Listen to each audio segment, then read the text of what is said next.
Kapatid, I miss you. Amen? And right now, alam ko lahat po tayo, we are all excited to worship Jesus ng sama-sama. Amen po ba? Amen. Kaya everyone, let us all clap our hands. Come on, church! We welcome your presence, Jesus, in this place. Hallelujah! Come on, church, let us all praise His name. Thank you, Jesus. Hallelujah!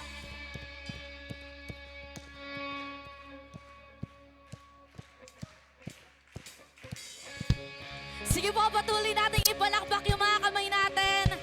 Panginoon, we glorify your name, O God. We welcome your presence in this place. Hallelujah! Come on, church!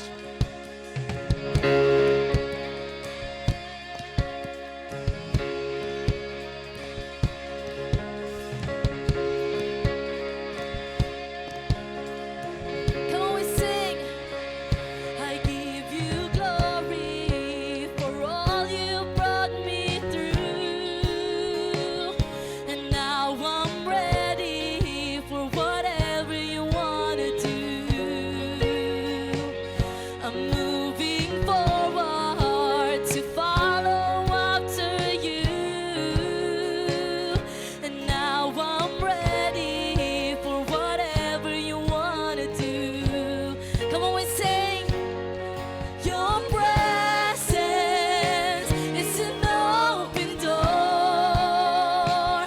We want you, Lord, like never before. Your presence is an open door. So come now, Lord, like never before. Come on, we say, in every season, your grace has been. Come on, if you believe, hallelujah. And I'm believing the best is yet to come. The cross before me, my hope on things above. And in you, Lord, and in you, Jesus, the best is yet to come. Come on, we sing your presence, Lord.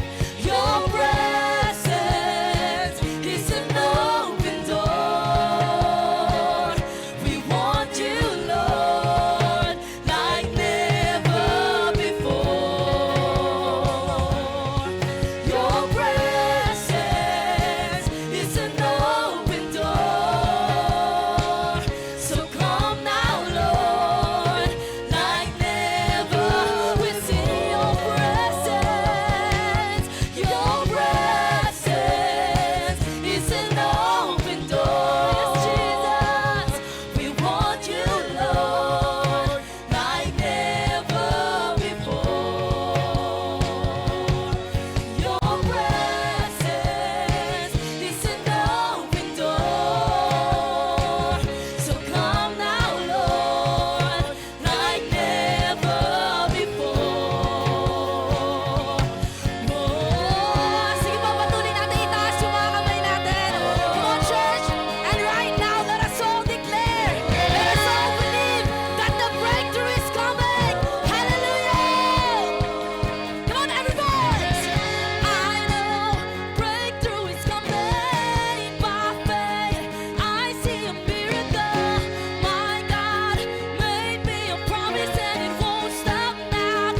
Lord, like never before. Your presence is an open door. Yes, Jesus. So come now, Lord, like never before. One more time we declare. I know breakthrough is coming by faith. I see a miracle. My God made me a promise and it won't stop now. I know breakthrough. I know breakthrough is coming by faith. I see a miracle. My God made me a promise and it won't stop. One more time we declare. I know, Lord. I know breakthrough is coming by faith. I see a miracle. My God made me a promise and it won't stop now.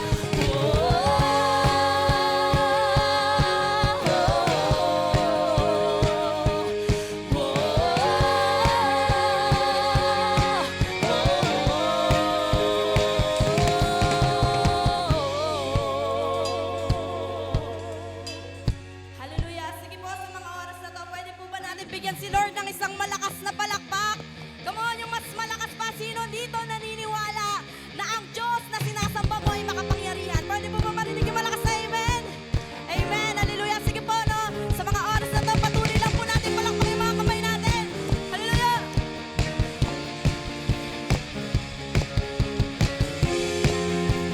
And come on, let's all sing this with full declaration. I'm saying goodbye. I'm saying goodbye to any limitation. I'm saying hello to the God of all creation. There are no limits with you. There are no limits with you. Come on, let's all declare this. You're limitless. You're limitless. Nothing's too hard for you. You're limitless. There's nothing you cannot do. You are greater, Lord. You are greater, and you're greater, and you're stronger. I know you're limitless. Come on, let's sing it out. You're limitless. Come on, let's sing. I'm saying goodbye. I'm saying goodbye to any limitation. I'm saying hello to the God of all creation. 'Cause there is no limit. There are no limits with you. There are no limits with you. You're limitless. Nothing's too hard for you. You're limitless. There's nothing you cannot do. You are bigger and you're greater and you're stronger. I know you're limitless. Come on, let's sing it out. You're limitless. Oh.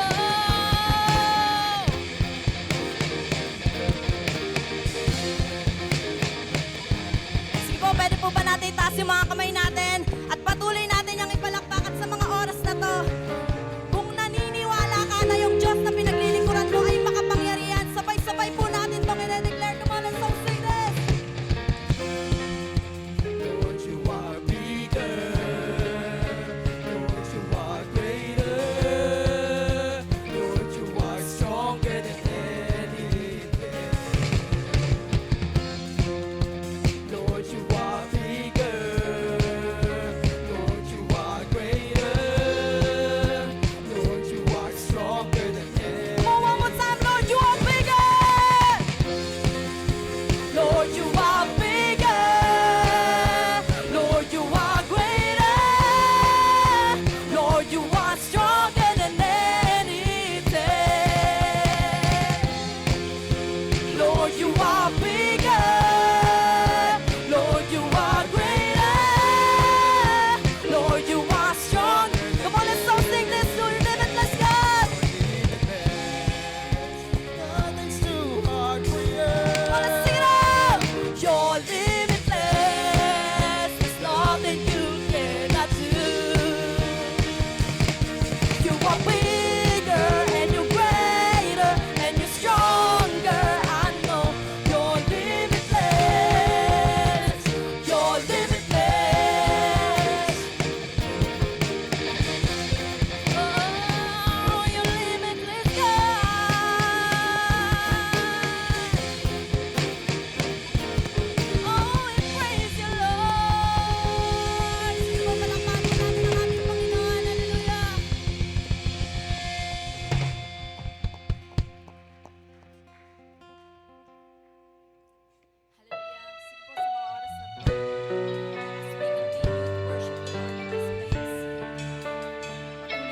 marami ng pagsubok ang ibinibigay ng mundo. But this is our confidence, O God. As long as we are fighting this battle, Panginoon, sasamahan niyo po kami, O God. That we are not fighting alone, O God. And we will gonna see a victory, for we serve a great God. For we serve a limitless God. Kaya sa mga oras po na to, patuloy lamang po nating ide-declare yung kapangyarihan ng Diyos sa buhay ng bawat isa. Hallelujah, Lord. Hayaan po ninyo, Panginoon, na patuloy namin, Lord, na i-declare, Panginoon, na may buong tapang, na may buong pananampalataya, Panginoon, na makapangyarihan ka, O God. And there's nothing to fear, O God, for you are with us. Hallelujah.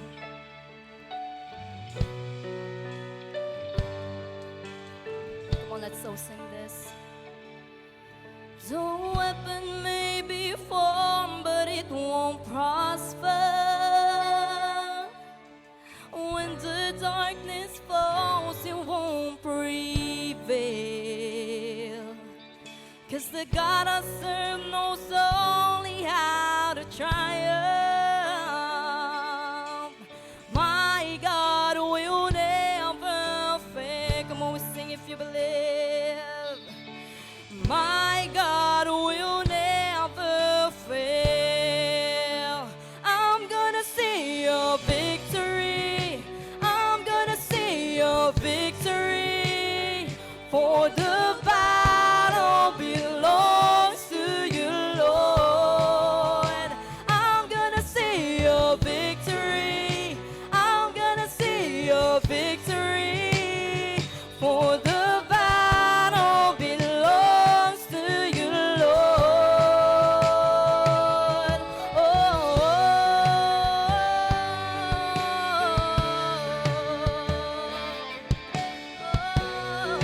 Come on, let's so declare there is power in your name, hallelujah. There's power in the mighty name of Jesus. Every war he wages, he will win.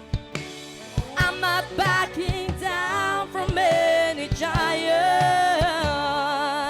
'cause I know how this story ends. Yes, I know how this story ends. I'm gonna see your victory. I'm gonna see your victory. For the battle belongs to you, Lord. I'm gonna see your victory. I'm gonna see your victory. For the battle belongs to you, Lord. I'm gonna see your victory. I'm gonna see your victory. For the battle belongs to you, Lord. I'm gonna see your victory. I'm gonna see your victory. For the battle belongs to you, Lord. Oh, Jesus. This is our confidence, oh God, that everything will turn around.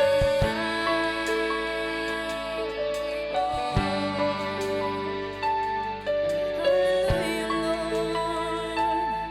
You can turn it all around. Every pain, every fear, every doubt, every shame. You can turn it all around for your good and for your glory, Lord. Come on, if you believe, let's all declare this. You take what the enemy meant for evil and you turn it for good. You turn it for good. You take what the enemy meant for evil and you turn it for good. You turn it for good. Come on, if you believe, let's declare.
on, church, right now, not every one of us, hindi lahat maayos ang puso at pagtingin po natin sa atin pong mga sarili. But right now, the Lord is telling you that you have an authority because of what He did on the cross. Come on, church, right now, pwede ba i-declare natin? Sasabihin natin sa harapan ng kalaban na hindi tayo totoong talunan. Amen! Come on, church, let us all sing.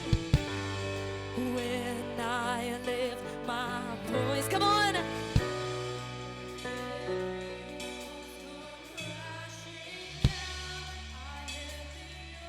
Yes, Jesus. Hallelujah. Jesus has given me. When I open up my mouth, miracles start breaking down. I have the Jesus has. When I lift my voice, when I lift my voice and shout, every wall comes crashing down. I have the authority. Jesus has given me. Jesus, when I open up my mouth, when I open up my mouth, miracles start breaking down. I have the authority. Yes, Lord, Jesus has given me. You are my champion. Giants fall when you stand undefeated. Every battle, I am who you say I am. Who you say I am. Oh, you crown me with confidence. I am seated in the heavenly place, undefeated by the power of your name. I am seated in the heavenly place, undefeated with the one who has conquered it all. Sa huli pong pagkakataon, awitin natin. You are my champion. Yes, Lord. Hallelujah, Jesus. Giants fall when you stand undefeated. Every battle you've won, I am who you say, Lord. You crown me, Lord.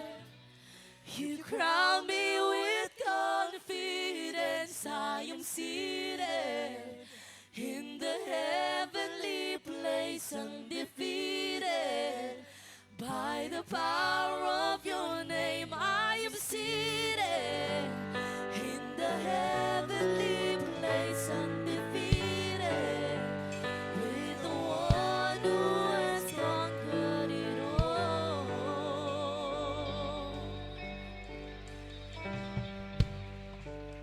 Praise, praise. Sige po, tayo po ay manalangin. Panginoon, salamat po, O God, sa inyo pong kabutihan. Salamat po sa inyo pong katapatan. Salamat, Panginoon, sa kalakasan na patuloy po ninyong ipinaparanas po sa amin. Salamat sa kapangyarihan na patuloy ninyong iginagawad sa amin upang magawa namin, Panginoon, ang kalooban ninyo na dapat po naming mailakad. Panginoon, tunay na kayo ang Diyos na walang katulad. Walang katulad magpatawad, walang katulad magbigay, walang katulad magmahal. Kahit hindi kami karapat-dapat na makatanggap ng iyong kaluwalhatian, hindi kami karapat-dapat makatanggap ng iyong kabutihan. Pero Lord, kayo pa rin ang Diyos na sagana magbigay. Kayo pa rin ang Diyos, Panginoon Lord, na sagana magparanas sa amin, O God. Na sa gabing ito, Panginoon, kami ay nagsusumamong kayo ay magparanas sa amin ng iyong kabanalan. Magparanas kayo, Panginoon, sa amin sa oras na ito, Panginoon Lord, ng iyong kapangyarihan, O God. Punuin niyo po kami, Panginoon. Walang sino mang iglesia, walang sino mang pastor, walang sino mang individual sa amin, Panginoon, na makatatayo ng walay sa inyo, nang hindi nyo kami sinasamahan. Walang magagawa, Panginoon, ng sino man sa amin na narito, Panginoon, kapag kami, Panginoon Lord God, ay hindi nakakaranas sa isang Diyos na kagaya ninyo. Panginoon, sa gabing ito, ipagpalain niyo po ang gawain. Amin pong idinadalangin sa inyo ang magsasalita, nakasihan niyo siya ng kapangyarihan ng inyong pong Santong Espiritu. Na ang lahat ng kanya pong sasabihin ay magdadala ng buhay sa tagapakinig. Gawin niyo kaming matatabang lupang tatanggap ng inyong mga salita at bigyan niyo kami, Panginoon Lord, ng kakayanang mailakad ito sa aming pong mga buhay. Panginoon, ang kaluwalhatian at ang pasasalamat ay sa Diyos na kagaya niyo, Panginoon. Kaya binabalik po namin ang lahat ng ito sa pangalan ni Jesus. Amen and amen.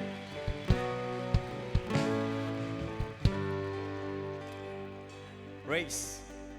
Magandang gabi po sa bawat isa po sa ating lahat. Magandang gabi po sa lahat po ng mga iba't ibang churches sa gabi po na ito. Sige nga po, palakpakan natin ang bawat isa, ang bawat pastors na narito ay amin po kayong pinasasalamatan. At sa lahat po rin ng church na dumadako po sa gawain po na ito, na hindi nyo lang po natatanong, marami pong mga iglesyang pumaparito na malayo pa po ang lugar nila. Meron pa pong mga taga Nueva Ecija, meron pa pong mga taga Bulacan, meron pa pong mga taga Cavite. Kaya sobra pong effort yung kanila pong ibinibigay. Kaya sino po rito nakamiss ng fusion natin? Kasi itong pong fusion natin ay ito po ang unang fusion ng taon. Sino po rito ang nakakamiss ng fusion na ginagawa natin? Sabi mo nga sa katabi mo, I miss you. And I love you with the love of the Lord. Okay, without further ado, tulungan niyo po ako, i-welcome po natin ang ating pong pastor na mag-i-speak ngayon. Walang iba kundi ang ating pong beloved pastor, kundi si Tatay Rapi Panlilio.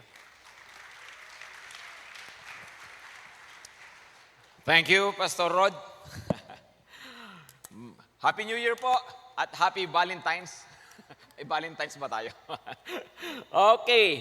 Sige, tama po yun. At ngayon lang po tayo nagkasama-sama po uli. Okay, manalangin po tayo. Panginoon, salamat po sa oras na to.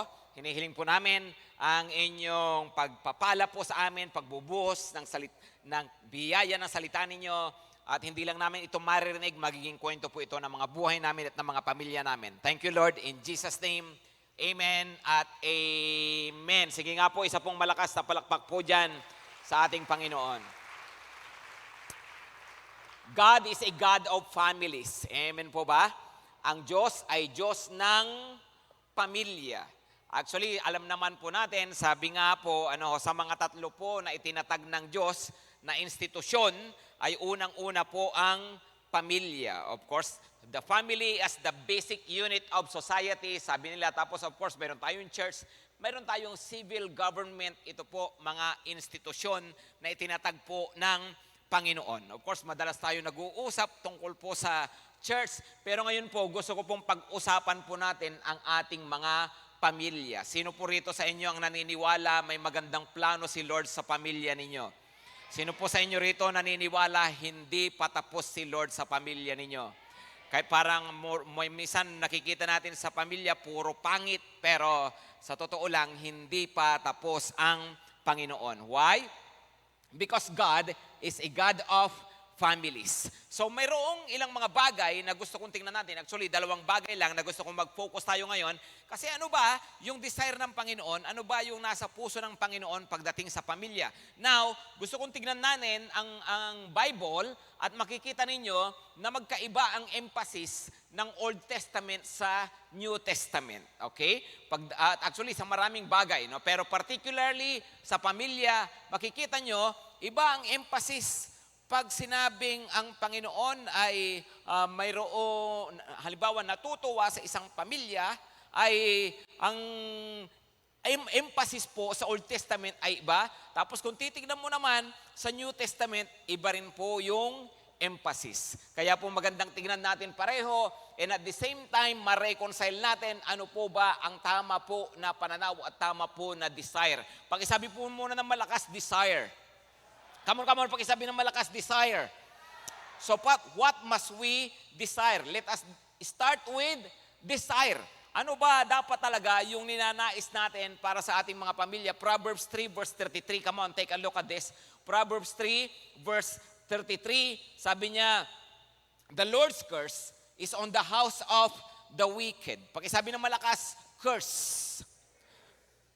Utang na loob, pakilakasan. No? Kamo, pakisabi, curse! The Lord's curse is on the house of the wicked, but He blesses the dwelling of the righteous. Pakisabi ng malakas, blessings. Pag sinabi niya, siyempre na dwelling, ang ibig pong sabihin nun ay yung tahanan o kaya yung sambahayan ng matuwid. Makikita po ninyo, yun pong dalawang importanteng word na yan, yun pong curse, saka po yung blessings. At ngayon, ang unang-una po pala talaga na dapat makita natin, ano ba yung desire ni Lord sa mga pamilya, at ito dapat yung desire natin. What must I desire? You must desire to have a blessed household. Pakisabi ng malakas, blessed household. Blessed family. Come on, pakisabi ng malakas, blessed family. Come on, no? Dapat ito yung dini-desire natin. No? Of course, natural naman, i-desire natin to. Kaya lang minsan hindi natin dinidefine at hindi natin talaga parang pinaniniwalaan, kundi ang nangyayari, ang nakikita natin, minsan pangit sa ating mga pamilya, pero kahit gaano kapangit pa yung sitwasyon, this should be this desire. Ano yung desire na yon? Blessed family. Come on, pakisabi ulit ng malakas, blessed family. O kaya blessed household. Amen? Pero kung mayroong blessings, mayroon din naman kasing curses. Right? May sabi niya dito, the Lord's curse is on the house of the wicked. Okay? But He blesses the dwelling of the righteous. Ano ibig sabihin niyang curse? Ano ba ibig sabihin niyang sumpa? Actually, kapag pinag-uusapan ang sumpa sa isang pamilya, sa isang sambahayan, ang isa sa sikat ay yung tinatawag na Kennedy curse. Alam niyo ba yan? Come on, narinig niyo na yung Kennedy curse? No? Kennedy, no? Yung si John F. Kennedy, di ba? Ang alam ko, pinakatatay nila na pinag-umpisahan ng tinatawag na Kennedy curse ay, ang alam ko pangalan, si Joseph Kennedy. No? Yung dating presidente, si JFK. No? I-google nyo. No? Huwag ngayon, nag-i-speak pa ako, ha? Ang point ay ito, no? Mayroon tinatawag na Kennedy curse. At ano yung Kennedy curse? Nakita kasi na ang saklap ng kwento ng pamilyang ito, although ang yayaman at alam naman natin, ang tataas ng mga narating sa lipunan, di ba, mga presidente, senador, nagkasabay pa yan dati yung kapatid, presidente, tapos yung kapatid, ang alam ko kapatid, senador, magkakasabay yan, powerful. No? Of course, si Marilyn Monroe na napakasikat noon ay na-link dito sa mga Kennedy na ito. No?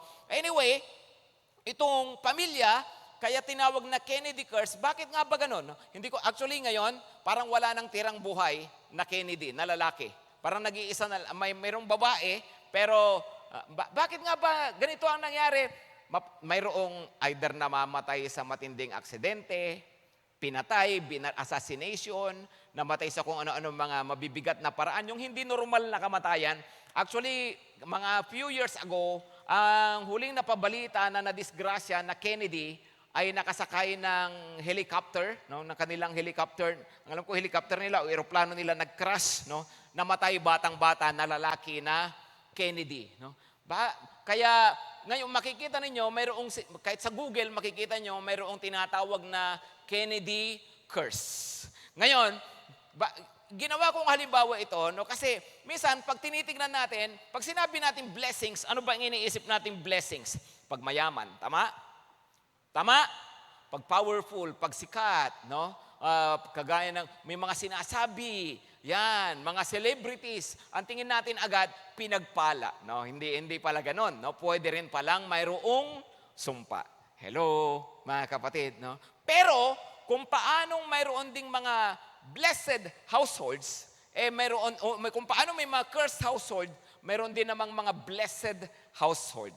Tingnan nyo lang tong verse na to muna sa Psalm 112, verse 1 to 2. Psalm 112, verse 1 to 2. Pakibasa nga na. 112. No? Okay, basahin ko na lang sa inyo. Praise the Lord. Blessed is the man who fears the Lord, who greatly delights in His commandments. Ano raw po? Anong klaseng tao ito? Man who fears the Lord. Tapos sabi niya, his offspring will be mighty in the land. The generation of the upright will be blessed. O, tingnan nyo yun ha. Ano raw? His offspring will be mighty in the land. The generation of the upright will be blessed. Ang mga anak, ang lahi ng taong matuwid ay pagpapalain. Actually, alam niyo, pag naaalala ko tong verse na to, mayroong isang pamilya na laging mabilis na pumapasok sa isip ko na totoong-totoo ito. Kasi mayroon kaming, yung business namin, mayroon kaming isang branch, mayroon kaming clinic sa Bukawi.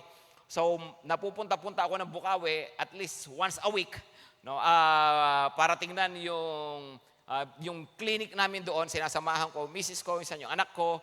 No? At tuwingan doon ako sa Bukawi, nai-impress ako sa ginawa ng Panginoon sa pamilyang Villanueva. No? Pamilyang Villanueva. No? Si Brother Eddie. Of course, lahat naman ng mga taong sumisikat, lahat naman ng mga tao nasa politika, may kani-kanyang mga issue. Tama? At wala din naman pong perfect na family. And I'm not saying that this is a perfect family, pero I will say this is a blessed family. No? Blessed family. Ano ho? Pag po nadadaan ako doon sa Bukawi, tapos nakikita ko po yung in-improve ng Bukawi. Dati po, kung hindi nyo lang alam, ang Bukawi po, lugar yan ng puro kabaret. Ano ho? Ngayon, wala na po yung, ano ba yung kabaret? Sabi nung, alam pa ba ng kabataan ngayon yung kabaret? Di ba? So, mga beer house, mga ganyan, mga nightclub, no? Yung puro lugar. Kapag sinabing Bukawi, yun yung reputasyon nun. Ngayon, ay malinis ang Bukawi, wala nang mga ganon. Tapos makikita mo kung paanong nag-i-improve, kung paanong gumaganda yung kanilang lugar. No? Bakit? Kasi pinagpala nga ng Panginoon yung pamilyang Villanueva. No? Ang mga naging mayor, mga anak ni Brother Eddie, dalawang magkasunod na. Tapos of course, alam din naman natin, si Joel Villanueva, na ngayon, ano ba siya? Majority, no? Okay, Senate Majority Floor Leader, ano ba yun? Taga-walis ba yun ng Sahigo, ano? Basta makikita ninyo, no, na, itong verse na to, kaya pag naiisip ko itong verse na to, naalala ko yung pamilya, kasi sabi niya, the generation of the upright will be blessed. Tapos sabi po, his offspring will be mighty in the land. Wow. His offspring will be mighty in the land. Ngayon po, nagko-contrast ako sa inyo, pareho pong kilalang tao. Tama? Hello? Kilala niyo ba yung mga sinabi ko? So parehong kilala. Pero, ang point ko, ganito, no? Ang blessing, saka ang curse, wala naman pong pinipili yan, mapasikat ka o hindi, mapamayaman ka o mahirap ka. Tama ba, mga kapatid? Hello, tama po ba? Nakakita na ba kayo ng mga buhay na, itong pamilyang to, okay, hindi naman sila maginahawa sa buhay, hindi naman sila mayaman, pero parang saya ng pamilya. Ang tahimik ng pamilya. That is a blessed family. Amen? Amen? Itong pamilyang to, magmula nung makilala ko itong pamilyang to, lagi na lang puro sila problema. Yung maayos naman sila, maganda naman yung kita. Kaya lang puro sila away ng away, puro sila hiwalay ng hiwalay. Mukhang mayroon pong problema tayong makikita. Hello? Hello mga kapatid. Ano po ba yung curse? Ganito po yan. Pag po pare-pareho, o kaya hindi man eksaktong pareho yung naranasan, kaya lang pare-parehong may pangit na mga pangyayari na magkakamukha. Ano yan? Then, ang tawag po dyan ay curse. Kaya halimbawa, tingnan nyo itong verse na to sa Exodus 20 verse 3 to 6. Exodus 20 verse 3 to 6. Halimbawa, gusto ko lang pansinin nyo to, sabi ni Lord, 10 commandments po ito isa sa mga 10 commandments. Ano yung unang utos? Sabi ni Lord, ako ang Panginoong Diyos, wala kang sasambaying ibang Diyos maliban sa akin. Pangalawang utos, ano yung sabi ni Lord? Ano sabi ni Lord? Igalang ninyo, huwag niyong gagamitin ang aking pangalan sa walang kabuluhan. Okay? Kabisado nyo ba yung iba kasi ang kabisado pang 11 utos. Huwag kang pahuhuli. No? Yun lang ang alam. Ito yung pangatlo. Huwag kang sasamba sa ibang Diyos maliban sa akin. Huwag kang gagawa ng imahin ng anumang nilalang na nasa langit, nasa lupa, o nasa tubig upang sambahin. Huwag mo silang yuyukuran ni sasambahin sapagkat kung si Yahweh na iyong Diyos ay silosong Diyos. Ang kasalanan ng mga magulang ay sinisingil ko sa kanilang mga anak hanggang sa 3 at 4 na salinlahi. Ngunit, ipinadarama ko ang aking pag-ibig sa libu-libong salinlahi na mga umiibig sa akin at tumutupad sa aking mga kautusan. Verse 5, nagsasabi ng tungkol sa curse. Verse 6, nagsasabi tungkol po sa blessings. Tama po ba, mga kapatid? Sabi niya yung aking sumpa ay hanggang ikatlo at ikaapat na salinlahi. Medyo matindi yun. Right? Ikatlo at ikaapat. Pag sinabing ikatlo, ikaapat na salinlahi, ano yon? Saan nag-umpisa? Nag-umpisa siguro sa lolo, tapos tatay, anak, tapos yung apo sa tuhod. Apat na salinlahi. Tama? Hello, tama ho ba? So pwede. Bakit nga? Minsan makakakita ka po talaga ng ganyan. Bakit pare-pareho ng kwento? Yung buhay nitong mag-anak na to, mula pa sa lolo. Minsan makikita ka, pare-pareho sila ng pinagdaanan. At makikita, parang may kakatuwa. Halimbawa, makikita mo, halimbawa, baog ang lolo mo. Tapos, baog ang tatay mo. Malamang ikaw, baog ka din. At pag nagkaanak ka, malamang yung anak mo, baog din yun. Paano nangyari yun? Problema nyo na yun. Pinapaliwanag ko lang yung ikaapat na salinlahi, no? Pero ang point nga dito, di ba, bakit nga ba pare-pareho ng kwento, no? Bakit nga ba pare-pareho ganito yung nangyayari sa kanila? Huwag namang sinipon ang tatay mo, sinipon ka, sabihin mo, may sumpa na ang pamilya. Hindi ko naman sinabing ganon, ha? No? Hindi. Nagkataong ano lang talaga, may allergy. Okay, pero ang point ay, mga kapatid, minsan may maganyan, mapapansin ninyo. Sa akin po, sa experience ko bilang isang pastor, ilan na yung mga nakita kong ganyan. Minsan po, may lumapit po sa akin dyan po sa church na babae, nagpapapray, kasi tapos nagsalaysay siya ng konti, sabi niya, noon daw, yung nanay niya, mga 15 years old, nabuntis yung nanay, no? Siya yung anak. Tapos nung siya mismo, yung kausap ko, 15 years old, nabuntis siya, kaya may anak na siya. Kaya siya lumapit para magpa-pray kasi yung anak niya, na 15 years old na, pangatlo na, sa salinlahi, buntis na rin daw. No? So yung anak, yung pang-apat, no, hopefully, dahil napag-pray, naputol na po doon. Okay? Pero mapapansin niya, ano yung trip lang talaga nila na tuwing 15 years old may mabubuntis? Ganun ba yun? Sa tingin mo may nangangarap ng ganon? Wala siyempre. Tama? Hello, tama ho ba? Pero, yun nga po eh. Ang point ay, isa may mga sumpa, pero the thing is, si Lord nagbi-bless ng mga sambahayan. Amen? Amen? Naniniwala ba kayo kahit parang may pangit, parang may sumpa, parang ganito, pero pag si Lord ang nag-bless ng ating pamilya, magtutuloy-tuloy po ang pagpapala. Amen?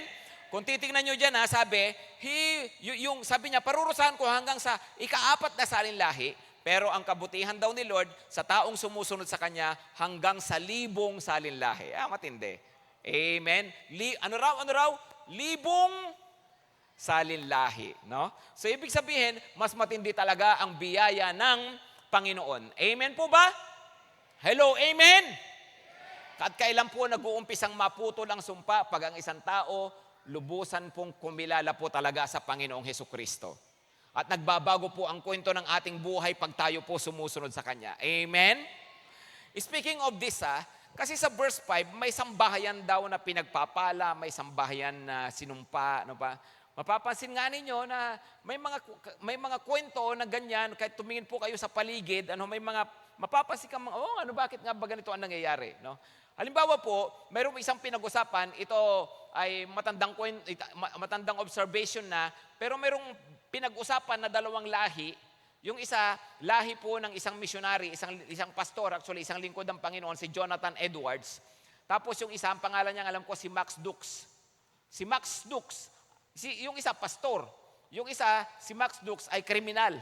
Pinag-usapan yung kanilang generation hanggang sa recent lang, nito lang, yung kanilang generation, nakita na yung sambahayan ni Jonathan Edwards galing sa kanya, yung mga doktor, mga presidente ng university, alam ko may mga senador, may mga naging congressman, naging mayor, mga taong mga magaganda, yung mga kalagayan sa lipunan, mga talagang mga pinagpala, pinag-aralan yung lahi ni Max Dukes.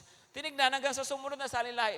Mga, dito galing yung mga, puro mga apo niya, mga prostitute, may mga kriminal, labas-pasok sa bilangguan. At ang sabi sa bandang huling comment ay walang naging puro walang kapakipakinabang sa lipunan. Puro naging sakit ng lipunan. Why is that? Iba po talaga pag may blessing ni Lord. Amen? Amen? Pero naniniwala po ba kayo that it is God's desire to bless your household? Hello, mga kapatid. Diba? So that should be your desire also. Pakisabi ng malakas, blessed household. Okay, pero ngayon, ganito po maliban po sa blessed household, let us not stop there. Pagdating, Old Testament yon. Pagdating sa New Testament ay save household. Okay? O listen carefully. Pagdating sa Old Testament, makikita nyo, si Abraham pinagpala ang kanyang sambahayan. Si David pinagpala ang kanyang sambahayan. Si Obed-Edom pinagpala ang kanyang sambahayan. Tama? Hello, tama po. Bakit? Kasi nga po, sa Old Testament, puro blessings. Pag sinabing blessing, mga karangalan, kaligayahan, karangyaan, puro yun ang mga blessings pagdating sa Old Testament. Pero makikita nyo, iba ang emphasis sa New Testament. Ang emphasis ay kaligtasan ng sambahayan. Hello, mga kapatid. Let us read this verse. Tignan nyo ang Acts 16 verse 31. Acts 16 verse 31. Then he brought them out and said, Sirs, what must I do to be saved? And they said, Believe in the Lord Jesus and you will be saved, you and your household. Okay? Sumampalataya ka, maliligtas ka, ikaw at ang iyong sambahayan. At makikita nyo rin, sa New Testament, mayroon dyan yung the household of Estepanas, halimbawa. The household of Nimpa, yung mga ganyan, no? Kung sino-sinong household ang binabanggit sa Bible. Household of Zacchaeus, tama? Tama, salvation has come to this house, sabi ni Lord. Because this man also is a son of Abraham. No? So makikita nyo, sa New Testament naman, puro kaligtasan. Bago ko ituloy po ito, mga kapatid, meron akong gustong ituro po sa inyo na term.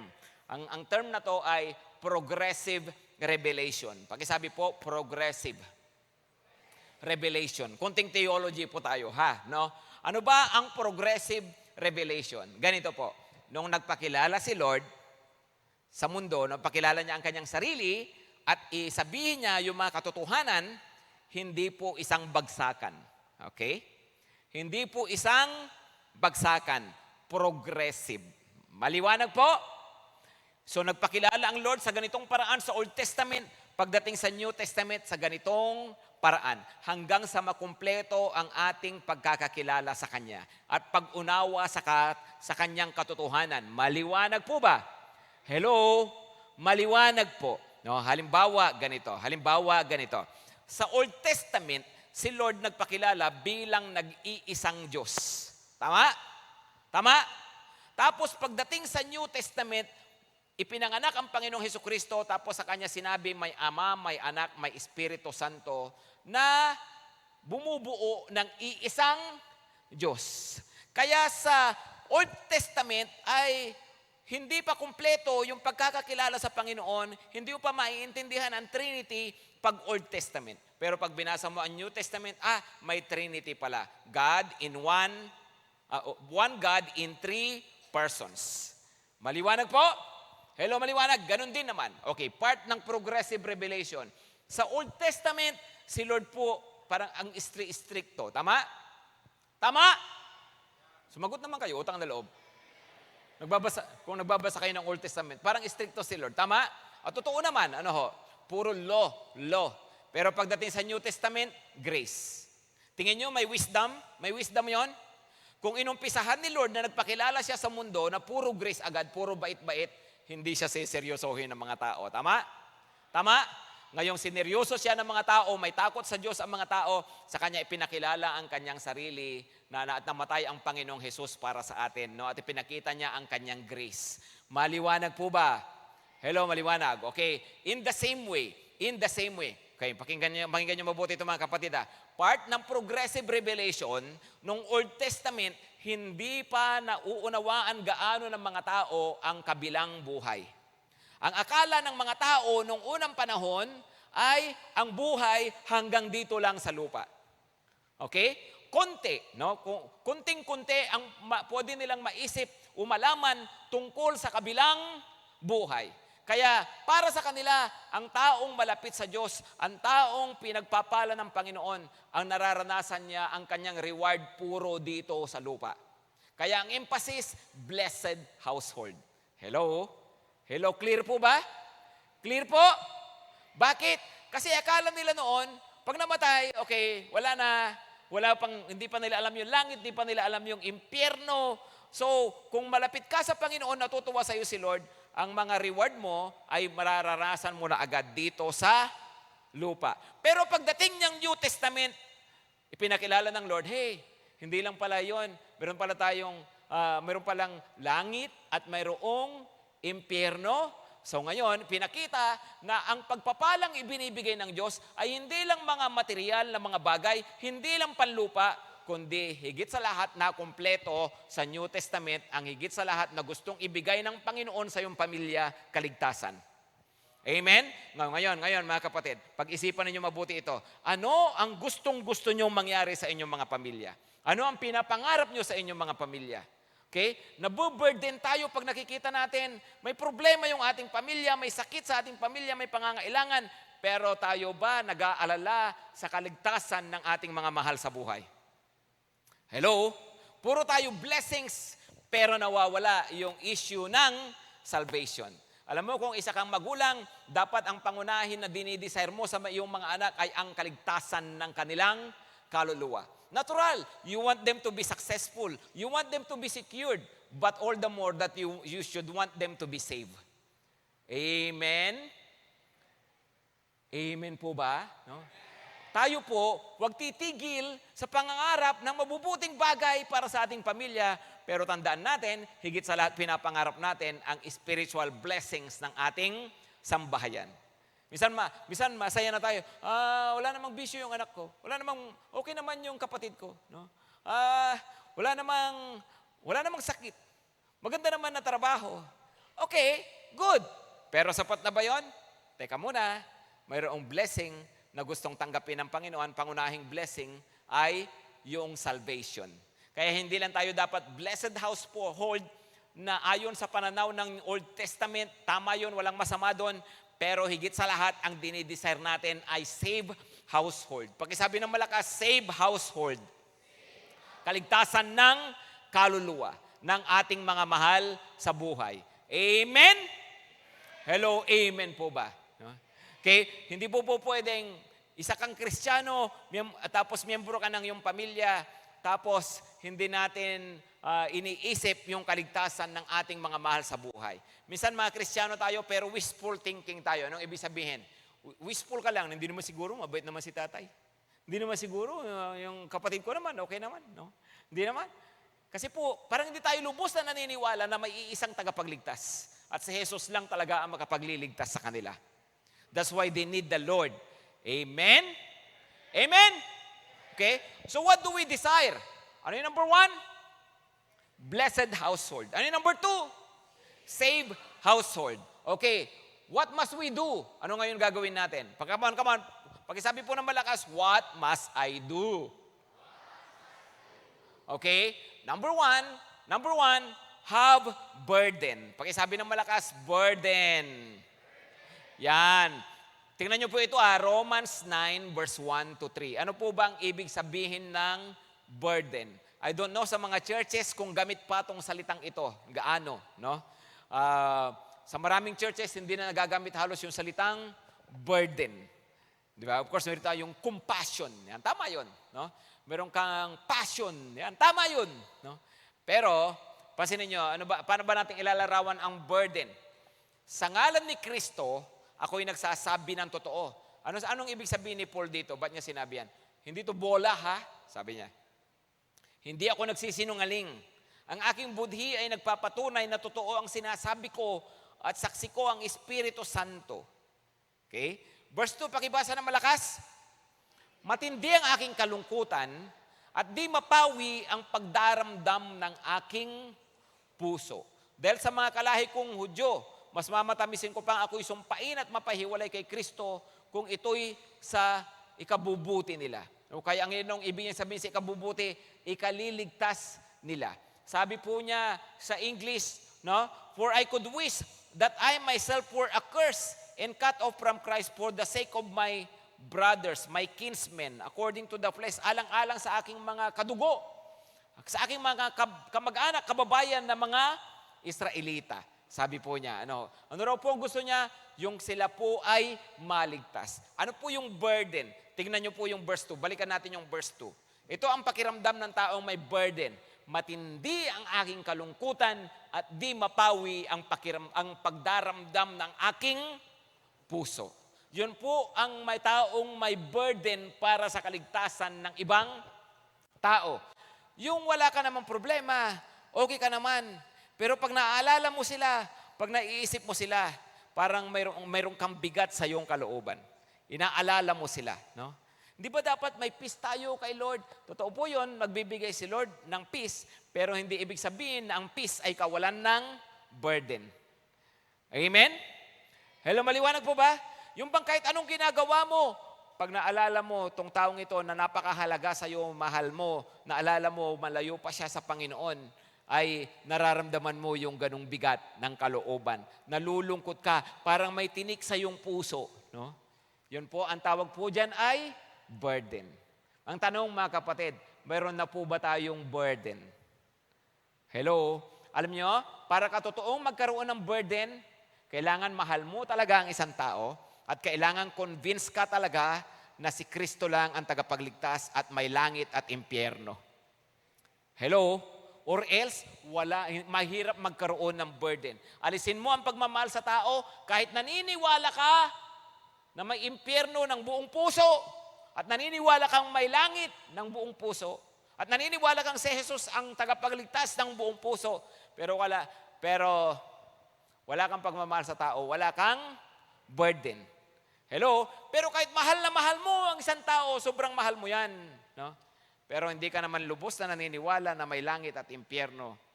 Then, wala ka pa ring burden. So magkasama yung love at yung iyong faith. Maliwanag? Dahil naniniwala ka na si Jesus lang ang talagang tagapagligtas at sa pamagitan niya maliligtas ang isang tao sa impyerno at mapupunta sa langit at mahal mo tong taong ito. No? Kaya nga gusto mo siya na makakilala sa Panginoon. Ang tawag dyan ay burden. Hello? May burden na po ba tayo? Di ba? Minsan nagsishare tayo ng gospel. Bakit? Para masaya, sama-sama kami sa church ng pamilya, no? Wala namang masama doon, no? Bakit ka nagsishare ng gospel sa mga kaklase mo, no? Kasi para makumpleto ko yung aking 12, no? Para magkaroon ako ng cell group, di ba? O tama na yun lahat, wala namang masama doon. Pero alam nyo, masabuti, mayroon kang burden. Pakisabi po ng malakas, burden. Amen? May burden na po ba talaga tayo? I think you can only feel that burden when you see someone who you truly love and he or she is away from the Lord. Doon mo lang maintindihan ang totoong burden. Pag mahal na mahal mo ang isang tao, tapos nakikita mo ang layo niya kay Lord, doon mo mararamdaman, ganun pala yung burden. Bigat sa loob, tinik sa kalooban. Wala ka naman problema, okay ka naman. Pero pag naalala mo, nararamdaman mo yung ganung concern sa Kanya. Amen? Amen? Magkaroon na tayo ng burden. Tingnan yung katabi, pakisabihan, sana ma-burden ka na. Amen? Okay? Number two, be a catalyst. Pakisabi ng malakas, catalyst. Ano po yung ibig sabihin ng catalyst? Well, simply put, agent of change. No? Agent of change. Sabi ni Pastor Cesar, dati pa, di ba, tinuturo sa atin, if I change, everything changes. Amen? Amen? Di ba? Pakisabi ng malakas, if I change, everything changes. Okay? Halimbawa, Puro away sa pamilya. Away ng away. Puro sigawan. No? Puro galit. Diba? Away ng away. Pero naniniwala ka ba, pag mayroong isang nagbago ng seryoso, mayroong mababago? At either mabawasan o mabago ng lubusan yung sitwasyon? Hello? Pastor, di mo naintindihan palaaway yung misis ko Diba? Lagi niya akong inaaway. No? Okay, pero do you believe that it takes two to tango? Hello? Di ba? Para magkaroon ng away, dapat may kaaway. Hello? Kailangan pa bang i-memorize yun? Hindi nga. Para may away, dapat may kaaway. Tama? So, kahit na pinaparinggan ka, o parang gusto ka nang awayin, war freak yung asawa mo, pero hindi mo papatulan, walang away. Tama? Hello? Diba? So, ibig sabihin po, may mga bagay na, mga pangit, mga sitwasyon, pero you can be a catalyst. Pwede kang gamitin ni Lord. Mayroong mga pangit na pwedeng huminto sa'yo. Amen? Pakisabi ng malakas, it stops with me. Come on. It stops with me. Minsan may nakita ako sa Facebook, parang ganun yung title niya. It stops with me. Si Lola ay nagbibitaw ng masasamang salita. No? Drawing lang yun. No? Pero ang pinapakita niya, si Lola nagbibitaw ng malaking salita kay nanay. Si nanay nagbibitaw ng malaking masasamang salita, sakit na salita doon sa kanyang anak na ina na rin. Pero si nanay na ito, nagbibitaw ng mabubuting salita ng pag-ibig doon sa kanyang baby. No? So it stops with her. Amen? Amen? Mainit ulo ni tatay, inaway si nanay. At dahil inaway si nanay, uminit din ulo, inaway si ate, pinagalitan si ate, inaway si kuya. Si kuya binalingan si bunso binalingan yung aso, no? At yung aso hinabol yung pusa, at yung pusa kinain ang daga, no? Ay saan mahihinto yun, no? It should stop with someone. Amen? Amen? Sana huminto sa pusa.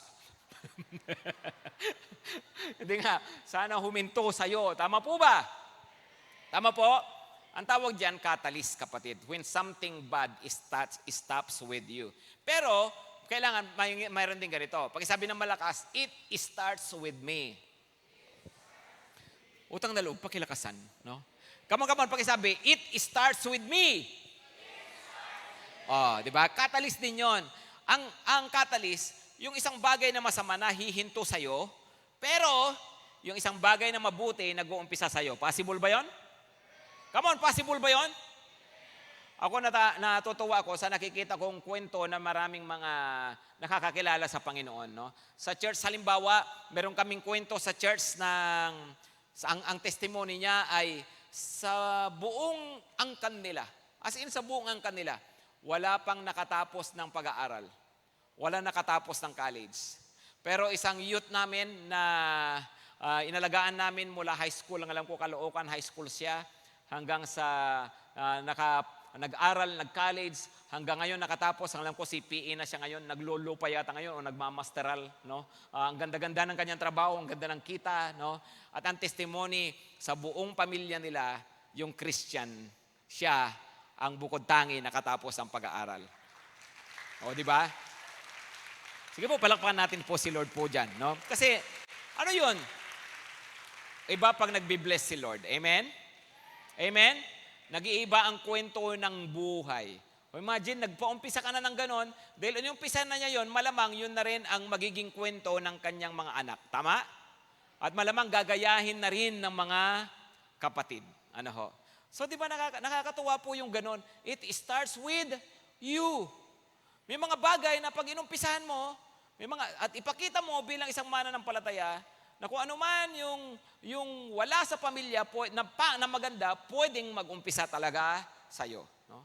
So nakikita ko po sa church, may mga pamilya na ngayon ay dahil sa kanilang anak na kabataan, na win lang namin nung kanilang high school, ngayon nakikita ko buong pamilya na sila nag-church.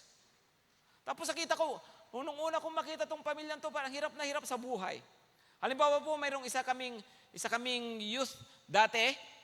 O ganyan, siyempre, yung professional na po siya. No, dati napunta pa ako sa maliit na bahay nila dahil nga po yung panahon na napatay yung tatay niya. No? At so, ang saklap ng kwento ng pamilya, parang siya ay ano pa lang yata nun, papagraduate o bagong graduate pa lang. Maaawa ka.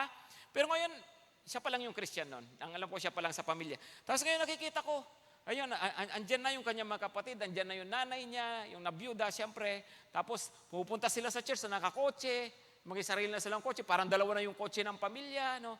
Ano yun? Pinagpala. Hello mga kapatid. Di ba? Ibig sabihin, ikaw yung Christian eh.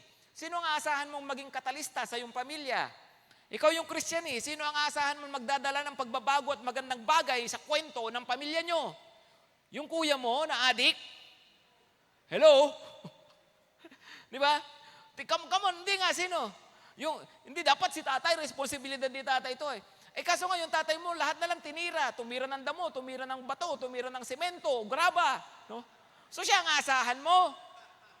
Di dapat ikaw, tama? Huwag mo nang hanapin kung kani-kanino. Dapat sa'yo mag-umpisa. Amen? Amen, mga kapatid? Diba? So sino ba mag-uumpisa ng magandang bagay sa pamilya namin? Di ba? Yung ate ko na walang intindi kundi jumowa. Diba? At tumoma. Hindi, teka. Hindi, ikaw yun eh. Kasi ikaw yung nakakarinig ng salita ng Panginoon. At ikaw ang sinasamahan ni Lord. Ikaw ang may favor ni Lord. Kaya ikaw ang magdadala ng blessing sa iyong pamilya. Amen? Amen? O mamaya, pag uwi nyo ng bahay, pagpasok ko ng pinto, Nay, tay, huwag kayong mag-alala. Andito na ako. Amen? Kasi ikaw gagamitin ni Lord. Amen, mga kapatid, no? Be a catalyst. Pakisabi ng malakas, catalyst ako. O, pakisabi ulit ng malakas, if I change, everything changes. Amen? Huwag mo na silang antayin magbago, kapatid. Ikaw na magbago. Yung bahay namin, pastor, di mo na intindihan, ganito eh. Teka muna, sino ba born again sa inyo? O di ba dapat sa'yo mag-umpisa ang pagbabago? Sino magbabago na? Hello? Alam mo yung mga kapatid ko, ang tatamad. O, edi magpakita ka ng sipag. Tama? Tama, pagdating mo ng bahay, hugasan mo lahat ng pinggan. Kahit hindi kinainan, hugasan mo. Plantsahin mo lahat ng damit. Kahit yung hindi pa nalalabhan. Bakit? Dapat may makita ang pagbabago sa atin. Amen? Pakisabi ng malakas, catalyst. Last, mga kapatid, last. Stand in the gap. Stand in the gap. Ezekiel 22 verse 30. Ezekiel 32 verse 30. So, I sought for a man among them who would make a wall and stand in the gap before me on behalf of the land, that I should not destroy it. But I found no one. No? Medyo malungkot na word ito ni Lord, no, tungkol sa Israel. Naghanap ako, I'm looking for a man who will stand in the gap. Kaya lang wala ako nakita. Bansa ang tinutukoy dito. Pero paano kaya kung tinitingnan ni Lord yung pamilya mo at sabi ni Lord, I'm looking for someone in this family who will stand in the gap. Okay? Ano bang sinasabing stand in the gap? Na, halimbawa na lang po, ganito, andito po si Lord, tapos andito yung family mo, tapos, nakikita ni Lord tong pamilyang to, naku, puro kalukuhan talaga tong pamilyang to. Diba? Parang ang sarap talagang paluin, ang sarap talagang pagdusahin tong pamilyang ito. Diba? Pero, ikaw born again ka. Diba? And you stand in the gap. And you say, no, please Lord, have mercy on my family. Lord, ito po yung nakikita kong kwento ng pamilya namin, puro na lang kami kahirapan, puro na lang kami kaguluhan, puro na lang karamdaman, hindi matapos-tapos sa problema. Lord, please, tama na, I stand in the gap. Amen? Lord, please give peace to my family. Diba? Wala kaming peace, Lord, pagdating sa finances, lagi na lang kami na may problema. Lord, please give us peace. Amen? Lord, lagi na lang kaming may sakit, wala kaming peace pagdating sa health namin. Lagi na lang kami nag-aalala. Lord, please give us peace. You stand in the gap. Amen? Hello, amen po ba? No? Another way of standing in the gap is, nakikita mo yung iyong pamilya, no?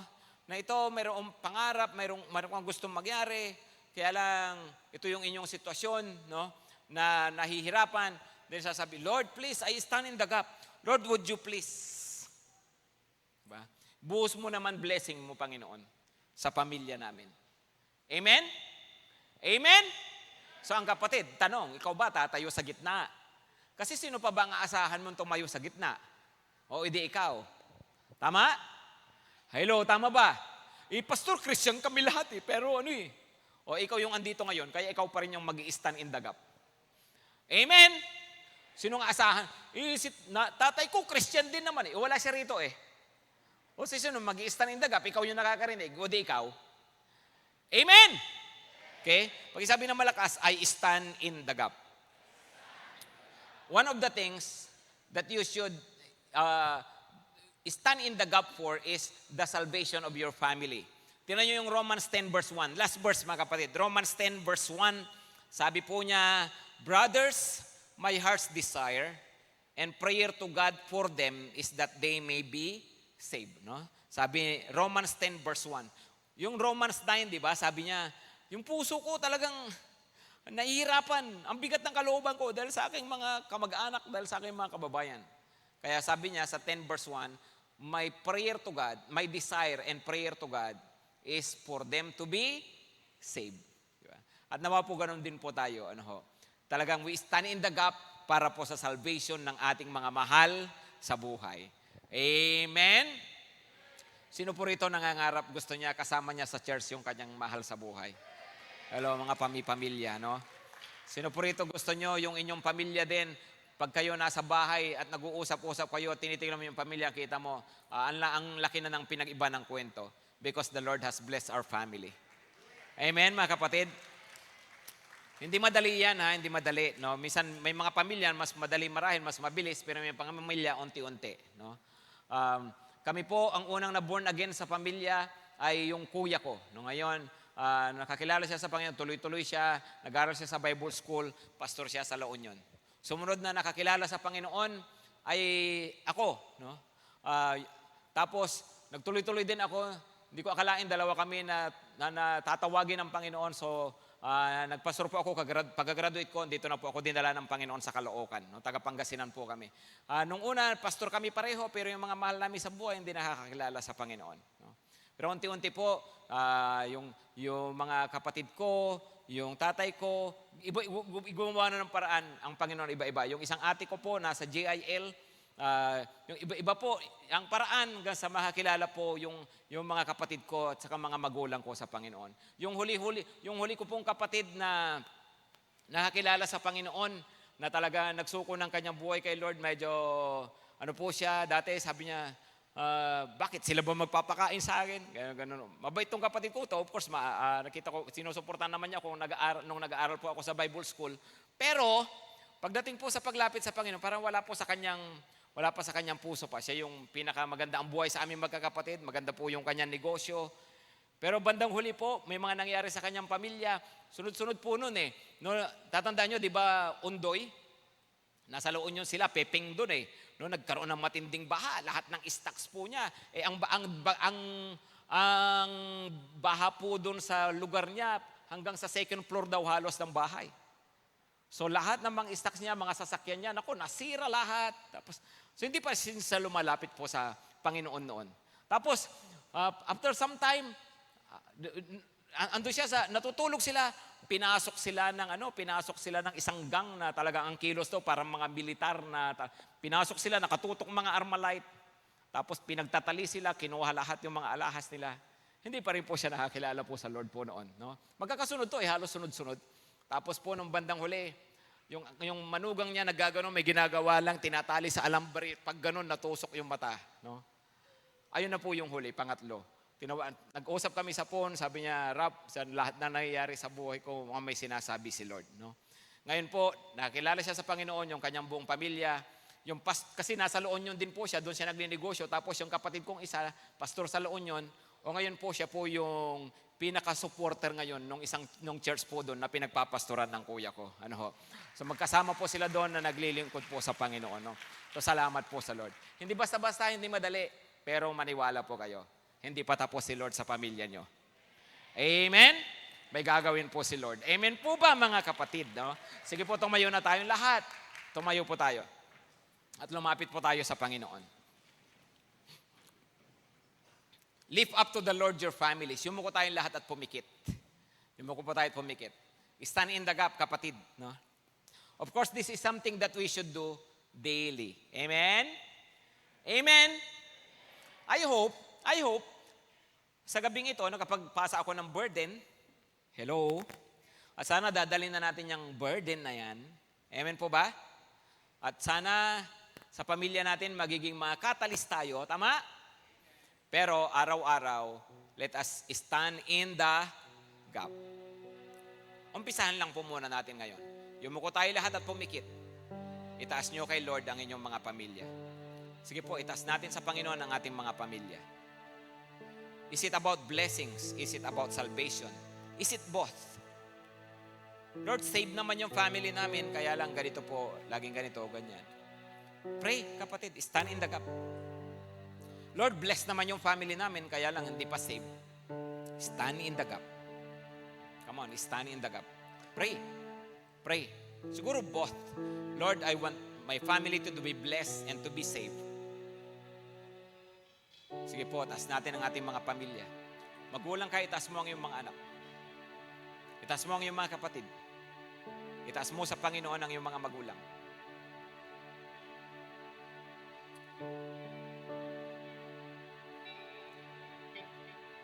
Lord, we lift up to you our households.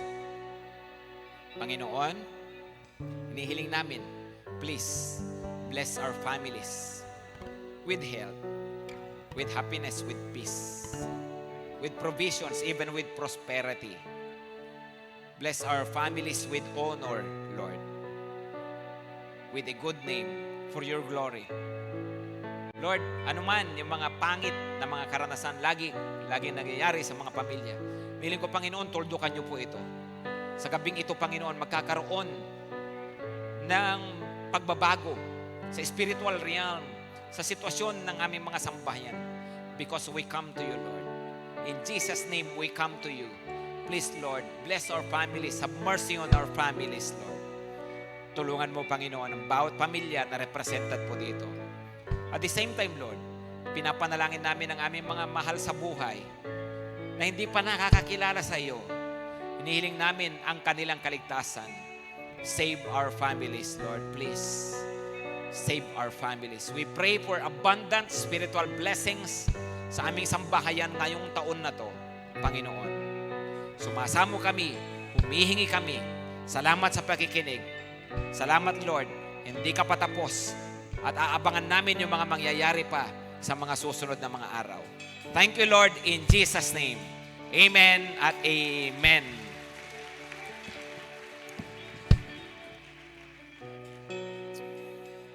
Wow, thank you, Jesus. Bago nating awitin yung You Are My Champion po, nakakatuwa.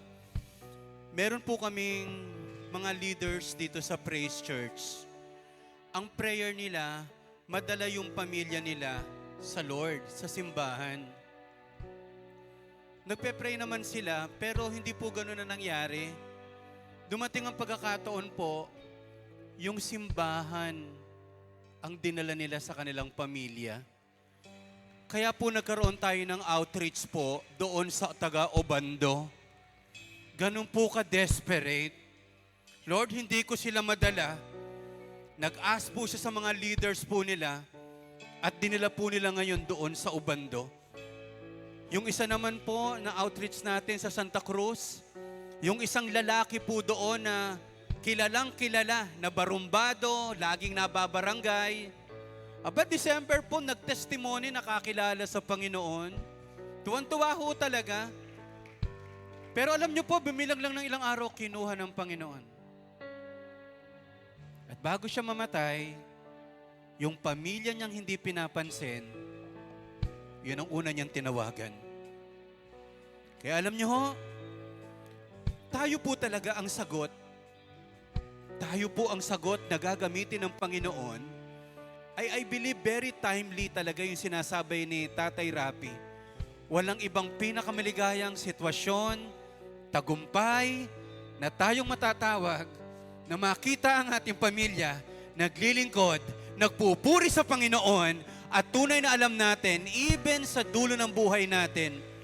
Sige po, habang inaawit natin You Are My Champion po, hallelujah, I want you to imagine, nakakilala na ang pamilya nyo sa Lord, naglilingkod sa Panginoon, and who knows, sa lugar nyo, hindi lang gusto ng Diyos makakilala ang pamilya nyo sa Lord, gusto ng Diyos magtayo ng simbahan sa lugar na kung saan naroon ang pamilya nyo. Come on, let us declare it. Let us worship God and let us declare Jesus is our champion and our family will become truly a champion for Jesus. Come on, let us sing this song. Thank you, Gigan.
po ay taas natin ang dalawang kamay natin as we believe.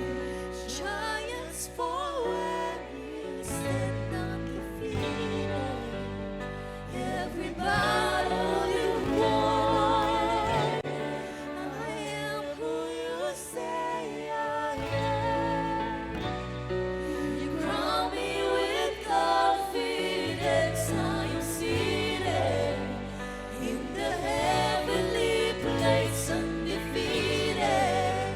By the power of your name, I am seated in the heavenly place, undefeated. With the one who has conquered it all. Wow, thank you, God. Kahit medyo nagtatagal po, just continue to pray. Laban lang natin yung pamilya talaga natin sa Panginoon. Bago lang ko i-close sa prayer, sobrang sobrang gustong ipasabi lang ni God. Itong youth pastor namin, si Pastor JR, natatanda ko yung sinasabi nung kanyang mga kapatid na unang nakakilala sa Diyos. Biro mo, leader ng gangster. Ang kwento ng magkapatid, nilelehan si Pastor JR habang natutulog. Ngayon po, wala si Pastor JR dito. Nasa campus. Kahit hindi ako makakarating, merong tiritirahin ako sa campus. Sige lang, anak. Name it. Marami sa atin siguro parang gusto mo na sumuko kasi ang hirap eh. Pero salamat may Holy Spirit. Siya naman ang nagko-convict eh. Tayo nagpe-pray, pero ang Holy Spirit ang nagko-convict. Wow, thank you, Jesus. Muli, taas natin ang dalawang kamay natin sa Panginoon. Wow, Lord, thank you for your word. We receive your word. Lalakaran namin ang iyong mga salita. Ang team, Panginoon, sa G12 National, this 2024 ay great harvest. At kasama ang pamilya po namin, O God, sa talagang magiging harvest sa taong ito, Panginoon. We will declare, mga magulang namin, mga kapatid namin, mga kamag-anak namin, O God, maraming makakakilala sa iyo, O Diyos. Lord, salamat, Panginoon, habang nagwiwin kami, O Diyos, ng ibang pamilya, O God, huwag niyo pong pababayaan ang pamilya namin, Panginoon. Thank you, O God, sa Jesus to Comforter Church family. As a church, grabe itong church na ito, O God. Patuloy na lumalaban para humayo, para mag-win, para masave talaga ang mga pamilya, ang mga kabataan, ang mga magulang. Thank you so much, Panginoon. Thank you so much. I believe mightily, patuloy mo silang gagamitin, O God. At ang church na ito, hindi titigil mag-win ng souls. Ang church na ito, hindi titigil mag-disciple, Panginoon. The heart and soul of this church is to win souls and make disciples. And even lahat ng mga nagre-represent sa mga churches na ito, O God. Maraming salamat po, Panginoon. Maraming salamat. And Lord, special mention lang, we remember Pastor Jodel and his family, O God. Yung church ng FCC, tulungan mo po sila, O God. Iba sa mga kinakaharap nilang problema, O God. Lord, we stand in the gap, O God. Tutulungan mo po sila, O God. Tutulungan mo po sila, O Diyos. Even sa mga churches, I don't know kung ano mga struggle nila, O God. Tutulungan niyo po kami at walang problemang makakahadlang upang ang salita ng Diyos ay lagi naming itanim at tunay i-share sa aming mga mahal sa buhay. Thank you so much. Whatever we achieve, whatever we receive, whatever we accomplish, we give you all the glory, praises, and honor in Jesus' name. Amen and amen. Wow. Thank you, Lord. Pwede po ba kamay house light, please? Kamayan naman natin yung ating mga, kahit hindi ka church po natin, kamayan lang natin 5 hanggang 10. Mahal ng Diyos ang ating pamilya. Come on. Kamayan mo siya, and then mahal ng Diyos ang ating pamilya. Magkikita-kita po tayo sa March Fusion po uli natin. Reminder ko lang po sa mga pastors, March 1, may special training para sa mga pastors sa Dulos. Free po ito. Unahan lang po ito. So please, rally our pastors. God bless po. God bless. At habang nagkakamayan tayo, sige lang, let us celebrate the goodness of God. God bless you. God bless you. Guys, thank you. Praise, sige po, pwede po ba natin palakpakin yung mga kamay natin? Sino dito naniniwala na kung bakit kaya natin mawin yung pamilya natin dahil meron tayong isang Diyos na makapangyarihan? Amen? Meron tayong Diyos na limitless. Come on, let's celebrate King Lion!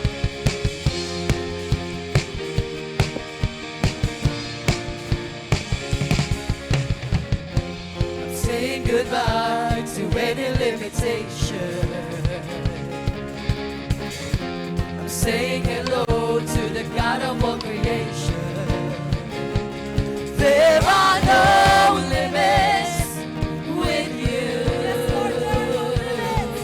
There are no limits with you.